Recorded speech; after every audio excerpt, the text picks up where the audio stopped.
What sort of strategic decisions have you had to make that have been really pivotal for your ventures so far?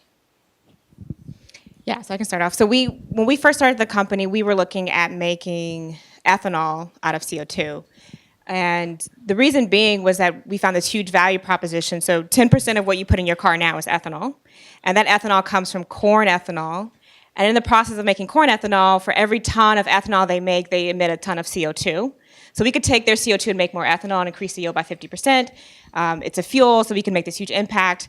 And so we went down this road of making ethanol and making it, refining our process where we can make it cost competitively.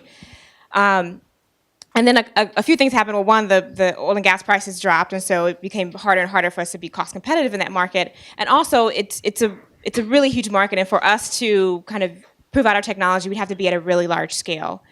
So we ended up changing our first product, and now we make carbon monoxide for a small chemical manufacturer to use CO. And there's a non-trivial number of small chemical manufacturers who need carbon monoxide in their processes, pharmaceuticals, for example. And that market is much smaller. We can produce smaller reactors, so we can show our technology works in this small market. We can also be extremely cost competitive. We have like a 10x cost advantage in this market for making on-site carbon monoxide for these customers.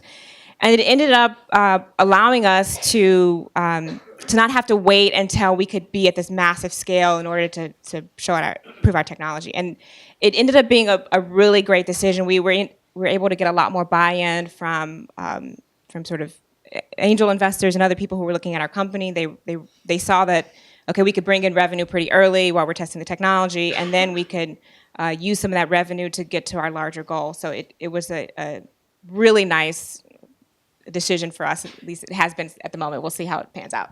Great.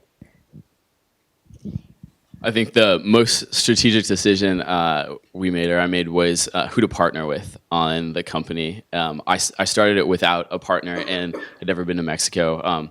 And so I was like, I needed to be very introspective and look at what was I good at, what was I not good at. I clearly didn't have a lot of domain expertise in Mexico, didn't know how to navigate the local landscape, so I knew I needed someone in country to co-found the company with, but I'd never worked someone, like I wasn't in a class with someone who had I worked closely with, and that was a great fit. And so I worked for like 9 months with a couple of different folks and just saw how it worked out.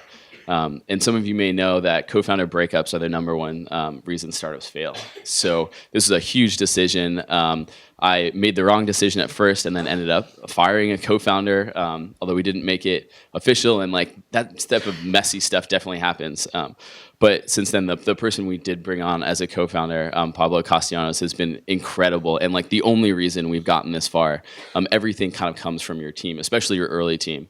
So that was by far the most strategic decision, and I didn't make it right away. I just needed more information and kept playing forward.